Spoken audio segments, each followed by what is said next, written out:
Perserikatan Ulama. Perserikatan Ulama atau disingkat dengan PO didirikan oleh Kiai Haji Abdul Halim sekitar pertengahan tahun 1917. Perserikatan Ulama merupakan organisasi sosial keagamaan yang berupaya mengembangkan sistem pendidikan yang sesuai dengan ajaran Islam dan melakukan dakwah dalam rangka penyerian Islam. Eksistensi ini didukung penuh oleh Host Cokro Aminoto dengan mengupayakan pengakuan secara hukum atas keberadaan organisasi tersebut yang pada waktu itu diberikan status badan hukum oleh Gubernur Jenderal J.P. Graaf van Limburg-Strum pada tahun 1917 berdasarkan Resperson pengesahan pemerintah nomor 43 tanggal 21 Desember 1917 dengan wilayah operasional di Kabupaten Majalengka. Jadi dalam kurun waktu 1917 sampai 1924 mampu membuka cabang di Jatiwangi, Maja, Talaga, Kadipaten, Dawuan, Sukahaji, Bantarujek, Raja Galuh, Jati Tujuh, dan Lewimundi.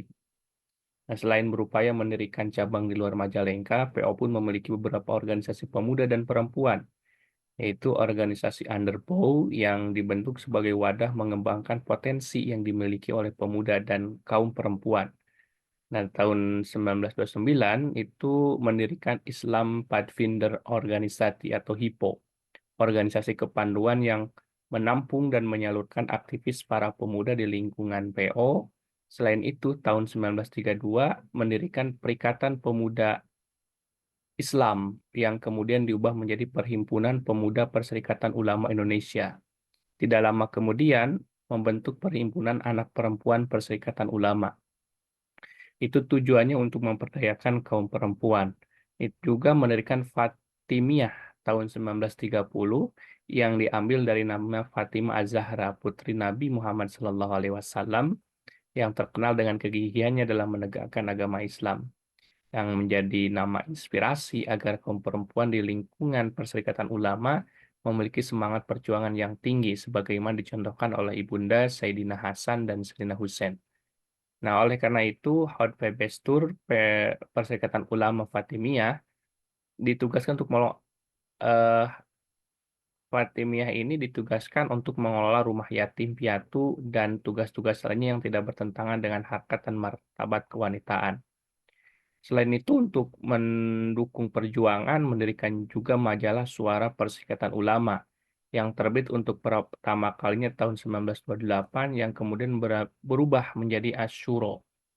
Hubungannya relatif baik dengan pemerintah kolonial, namun eh, Perserikatan Ulama ini tidak alergi untuk mengkritik kebijakan pemerintah, khususnya yang menyangkut masalah agama, pendidikan, dan aspek kehidupan masyarakat lainnya. Seperti misalnya pada tahun 1931, ada mengikuti rapat di Cirebon yang mengkritik Kementerian Caribon karena telah mengeluarkan kebijakan menyerahkan pengelolaan rumah sakit umum kepada Madise Zending. Nah, ini disebabkan karena kekhawatiran di kalangan rakyat bahwa proses pengobatan akan dikaitkan dengan kepentingan penyebaran agama Kristen di kalangan penduduk pribumi. Selain itu, upaya memperjuangkan hak-hak umat Islam itu dilakukan dengan mempergunakan media massa dan juga melakukan audiensi di dengan pemerintah kolonial yang menuntut agar pemerintah kolonial memasukkan pelajaran agama Islam ke dalam kurikulum sekolah umum dan mencabut kebijakan masalah warisan yang diatur oleh hukum adat. Pada 1940, pengurus Perserikatan Ulama menyampaikan secara langsung Advisor for Indlilan Zaken di Batavia, Sentrum, untuk menyampaikan secara langsung tuntutan tersebut. Di bidang pendidikan, tahun 1919 mendirikan Madrasah Muallimin Darul Ulum yang status sebagai quick school untuk menjadi seorang guru santri di madrasah ini harus menempuh pendidikan selama 5 tahun.